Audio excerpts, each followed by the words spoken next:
Yeah, it's basically just early access, isn't it? Which loads of people are going to be very grateful. Don't say those bad words, because another game should be called early access, all right? And that is freaking Helldivers 2. Ugh. All right, I know I was on the hype train for this, and now it's a game. Your hype train caused this situation. This is on you. I wanted it to be the new community game, the thing people all gathered around, hanging out weekly, getting these done, having hilarious clips, just having fun with your friends. I mean, every time I get into a group of 4, we will laugh. Like, it's a game that makes you laugh. You have fun doing it. You rant about samples, and you talk about somebody going solo by themselves while the rest of the people are doing all the heavy lifting, and Dorgon's off shooting you, throwing grenades at you. Oops, it was an accident. Well, they methodically laughing. The only times that I killed you in Helldivers 2, I was stood still firing at the enemy and you walked in front of my bullets.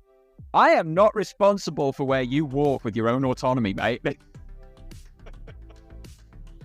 Well, that is a hilarious game, but apparently it's caught the attention of so many people. We saw a lot of content creators switch over to Helldivers 2 from Azzacroft, which I know is a massive Destiny 2 streamer. He switched over to Helldivers, and I honestly feel like influences like him, along with many others, have brought a lot of people into Helldivers 2, making the Steam charts, breaking records. I believe we saw over 450,000 in literally the last 24 hours. And that is just including Steam, not to mention PlayStation 5. I mean, we were doing calculations. If 1% of 50 million adopt Helldivers 2 and are trying to log in, that's another 500,000 people. It's just, it's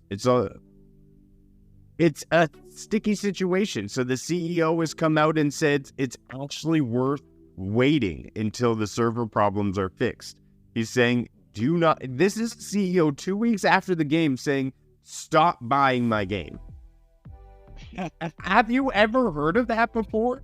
Like, wow, how does that happen? I mean, we know that Sony doesn't own servers, right? So they've got to purchase servers, and then they've got to probably make these servers meet their standards, right? Their operating procedures. And then after that is done, after all those checks are done, then they've got to plug in a game. And so that probably is maybe a month timeline. I'm not even sure if they're expressing things. What do you have to say on this topic? Because I'm upset.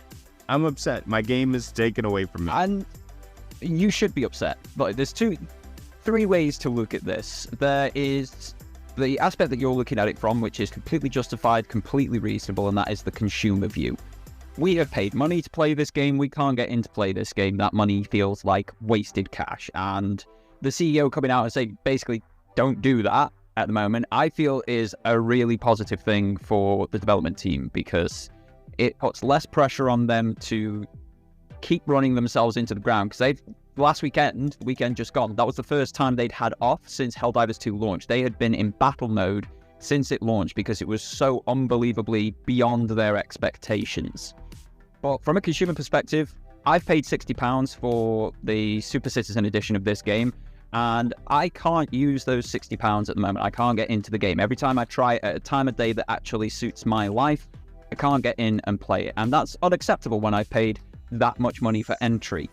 So yes, from a consumer perspective, this isn't good enough. From the podcast host perspective, we know there's things go on behind the scenes. Like you said, Sony don't own massive server farms or anything like that. So they've got to go out to whichever company are hosting this game, whether that's the likes of Amazon, Google, or even Microsoft on their server farms, purchase more space if there is more space to be purchased. And as you said, set them up.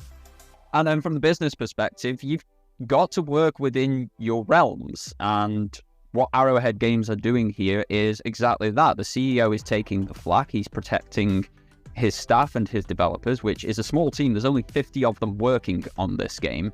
So what would take a bigger studio like, say, Bungie with Destiny 2 when they needed more server capacity? They've got a massive team, probably the size of Arrowhead completely, to just work on getting more server space. Whereas they've got to balance the game, keep the game running, and get more server space with a team smaller than that. So there's a lot of hats to look at it, but the most important one is the one that you are. I'm a consumer, you're a consumer, everybody in chat here is a consumer. And we have paid money to play this game, and if we can't get in and play it, that isn't good enough. We don't need to care about the other hats. We don't need to care about all of the trials and tribulations that Arrowhead and Sony are facing with getting this to work well enough for customers and consumers, because they're multi-million and multi-billion dollar corporations. They have got money and resources that we can't even fathom. We don't need to give a damn about them. They need to give a damn about us, because if we get enough negative feelings from it, we'll start putting that out into the world. And that's already happening on Steam, where reviews for the game have dropped from mostly positive to mixed to negative. It's on a massive crash course downward because people can't get in. So it is something that they need to rectify as quickly as possible, but it is difficult for a small team. Too much success. They flew too close to the sun, and people are just hungry for these co-op experiences. And I mean, I just don't think they saw this coming. And they were expecting 100, 200,000. I hope this game continues. Like, games as a live service has kind of looked frowned upon. But no, they managed to create this fun game loop. Brings in your friends, you're laughing, and I'm telling you, every time I enter a stratagem, it's like an old school cheat code. Like, they just made it so fun and engaging to play. And I'm sad I can't play my game. I'm sad I've had to put it sort of on the shelf and aside. I'm sad that we hear PC players just sort of sitting in the spaceships overnight, making sure that they have their space locked in whenever they can. And there's no AFK kickers right now, so people are taking advantage of that. And even the PlayStation 5 people are able to use their quick resume feature to simply wait in a ship as well. So these factors as well are sort of, you know, they're cramping me up. I'm like, I want to play my game, but these are the struggles we have with such success. But I hope in a month, 2 months, they're able to come out this on the other end and really produce a great game for me to get back into. I think there's enough community sentiment for that to happen. I think there's enough positivity around the game. The reason people are annoyed is they can't play it. They can't get in to play it. They've not got enough of a good thing. So I think that community sentiment is going to hold strong. And if they do manage to get the servers boosted within the month, I think it's going to continue growing for a little bit, especially with some of the future content that they've got planned. Absolutely. Yeah, as Wilson's saying, I just need it to work. I know. I just want to log in and it say, you're in. Here's your ship. I mean, on launch day, I was so excited. It worked. There was little bugs here and there, but it worked. I never expected it to go in and be nothing. And you know, sometimes I log in, it doesn't even say retry. It just has this 1 million number. And I'm thinking this must be the current population because I must be waiting in a queue. And it's just ridiculous. You're 1 millionth in the queue, yeah. That's a big queue, man. Like a really big the number was 1,308,000 or something. I wrote it down somewhere. And I think that must be the population or something like that. But yes, as Phoenix says, stay brave, soldiers. Democracy and liberty will come for us all. And hopefully by then they'll add some DLC content. We'll have some new battlegrounds to... I mean, there was already new planets. There were so many new planets I wanted to explore, but yeah. Yeah, so much. Like, and I'm sorry, I don't have the Liberty. I've got Libervimp. Oops. There was too big of a line for Liberty. Ew. So I had to go next door to the Hot Juice Shack. Oh, Phoenix says, I don't think it's a queue. I think we're all in one room scraping to get at the door first. Oh my gosh. And I tried your little... Let me get to the door. Phoenix dropped in the Discord a helpful tip. If you want to get in and you see a friend on PlayStation playing and you're using a PlayStation, try just joining their game directly if they have an open spot. And you may be able to... Won't necessarily work. Yeah, you may get through. It's a flip of the coin.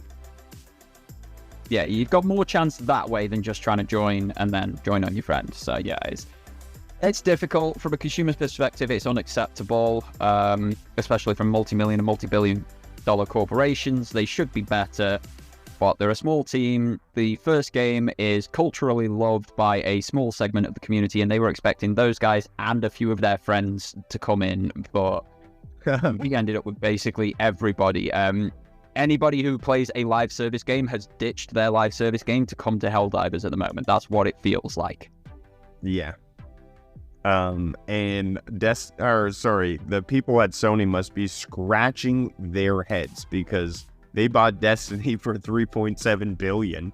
And now this little Arrowhead studio is doing numbers like they've never seen on a console they don't typically release on, which is PC. And now we see their CEO coming to the table and saying, hey, we're going to be doing this more. We're going to be releasing on PC more because I think it's good for the devs. But at the same time, if you're going to be doing that, you need to know how to do it and be prepared for that on a server end. So I hope they learn from that moving forward.